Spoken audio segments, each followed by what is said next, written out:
مدینہ مدینہ مدینہ مدینہ مدینہ مدینہ مدینہ۔ ہمارے چینل سے جڑنے کے لیے یوٹیوب پر مدنی ازہری نیٹ ورک کو ابھی سبسکرائب کریں۔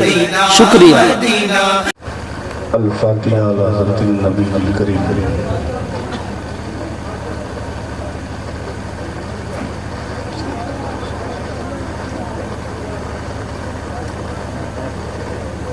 قال اللہ تبارک و تعالی فی شان نبی الکریم ان اللہ ملائکتہ یصلون علی النبی یا ایھا الذین آمنوا صلوا علیہ وسلموا تسلیما۔ اللهم صل على سيدنا شفيعنا نبينا طبيبنا قريبنا قلوبنا مولانا محمد بارك وسلم صلوا عليه صلاة وسلام عليك يا رسول الله صلى الله تعالى عليه وسلم سبحان ربك رب العزة عما يصفون وسلام على المرسلين والحمد لله رب العالمين آمين لا إله إلا الله الحمد لله الحمد لله رب العالمين والعاقبة للمتقين والصلاة والسلام على سيد المرسلين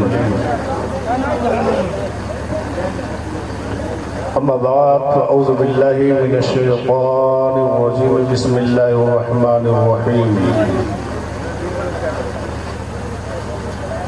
ولا تقولوا لمن يقتل في سبيل الله أموات بل احیاء ولکن لا تشعرون۔ صدق اللہ العظیم وصدق رسولہ النبی الامین المتین المبین الکریم ونحن على ذلك لمن الشاہدین والشاکرین والحمد للہ رب العالمین۔ محترم سامعین،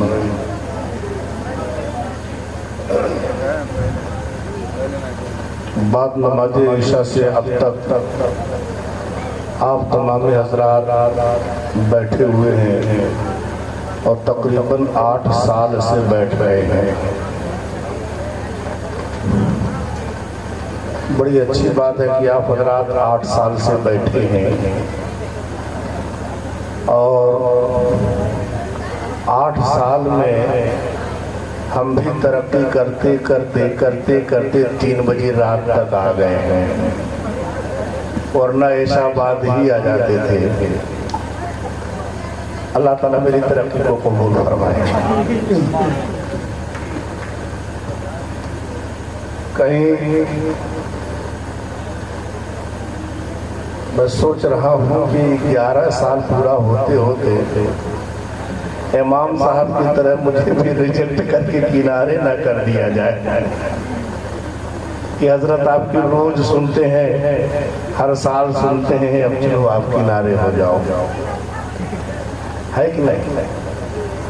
لیکن دیکھا جائے گا، ابھی کچھ سال باقی ہے اور ہٹا دینا آسان تھوڑی ہے۔ حاضرین، بڑی محبت کے ساتھ آپ تمام حضرات خطابت، نقابت، منقبت، نعت یا شاعری آپ حضرات بڑی محنت سے ذوق سے سن رہے تھے، اور ہمارا جہاں تک خیال ہے کہ ہر شاعر، ہر مقرر یہی کہہ رہا تھا کہ پیچھے کے لوگ آگے ہو جائیں، لیکن میں نہیں کہوں گا، کیونکہ معلوم ہے ایک بار سمجھایا جاتا ہے، 2 بار سمجھایا جاتا ہے، اور شریعت بھی کہتی ہے کہ 7 سال تک سمجھاؤ اور 7 سال کے بعد میں ڈنڈاؤ۔ 7 سال تک بچوں کو سمجھاؤ کہ مسجد میں جاؤ، مسجد میں جاؤ، اور 7 پورا ہونے کے بعد میں تو آپ لوگ 8 سال کے ہو گئے ہیں۔ سمجھانا نہ پڑے کہ بھائی آگے جگہ خالی ہے، آپ آ جائیں، آگے آپ کی مرضی۔ بہرحال اب ادھر تقریر کا رجحان کم ہی رہے گا، چونکہ اب سحری کا وقت ختم ہونے والا ہے، ان قریب جلدی جلدی آپ حضرات تقریر سماعت کر لیں۔ قرآن پاک کی آیت کریمہ کی تلاوت کا شرف حاصل کیا وَلَا تَقُولُوا لِمَنْ يُقْتَلُ فِي سَبِيلِ اللَّهِ أَمْوَاتٌ بَلْ أَحْيَاءٌ وَلَكِنْ لَا تَشْعُرُونَ، جو اللہ کے راستے میں قتل کر دیے جائیں انہیں مردہ نہ کہو بلکہ وہ زندہ ہیں اور ان کی زندگی کا تمہیں شعور حاصل نہیں۔ یہ حسینی کمیٹی اور حسینی کمیٹی کے گھر والے اور پورے محلے والے بڑے خوش نصیب ہیں۔ سب مولانا لوگ کہہ دیے، ہم بھی کہہ دینے کہیں گے، کہے نہیں۔ واقعی میں جو اچھا کرتا ہے وہ اچھا سنتا ہے۔ ذکر سعادت حسین پر آپ حضرات بڑی دیر سے سنتے آ رہے ہیں، تو میں نے سوچا کہ جہاں دین کی بات ہو رہی ہے تھوڑا دیس کی بھی بات ہو جائے گا، کیونکہ 12 بجے کے بعد 15 اگست لگ گیا۔ علامہ اقبال کا ایک شعر مجھے یاد آ گیا کہ جانے وہ کب مرا تھا، فٹ پاتھ پہ پڑا تھا، کپڑا اٹھا کے دیکھا تو سینے پہ یہ لکھا تھا، سارے جہاں سے اچھا ہے ہندوستاں ہمارا، ہم بلبلے ہیں اس کی یہ گلستاں ہمارا۔ حضرات، آپ حضرات کو تاریخی باتیں اور ان چیزوں کی جانکاری ہونی ضروری ہے، کیونکہ آج قوم مسلم کے آزادی میں اچھے علماء، اچھے مفتیوں نے اپنے جان کی قربانی دی ہے، لیکن ان کا نام ہسٹری سے نکال دیا جا رہا ہے۔ کیوں؟ اس لیے کہ اگر ہم جان جائیں گے تو ہم اپنے حق پر آمادہ رہیں گے۔ بس ایک مجاہد کا ذکر میں کروں گا، ذکر امام حسین تو آپ سنتے آ رہے ہیں، انشاءاللہ سناؤں گا بھی، صرف اور صرف ذہن تازہ کرنے کے لیے۔ آپ حضرات نے علامہ فضل حق خیر آبادی رحمۃ اللہ تعالیٰ علیہ کا نام سنا ہوگا۔ یہ علامہ فضل حق خیر آبادی ہیں جنہوں نے انگریزوں کی بات نہیں مانی، انگریزوں کی غلامی سے انکار کیا تھا۔ آپ کو جزیرہ انڈمان، آپ کو کالے پانی کی سزا دی گئی تھی، اور اس کے اندر بیٹھ کر کے آپ نے فارسی کی ایک کتاب علم الصیغہ آپ نے تحریر فرمائی تھی، جو آج پوری دنیا میں ہر مدارس میں اس کی تعلیم دی جاتی ہے۔ ایسے علماء اپنے جان کی قربانی دیے ہیں۔ تو دوستو، جہاں پر ہم جس ہندوستان میں رہتے ہیں وہاں پر اپنے دیش کے بارے میں بھی سوچیں اور اپنے دین کے بارے میں بھی سوچیں۔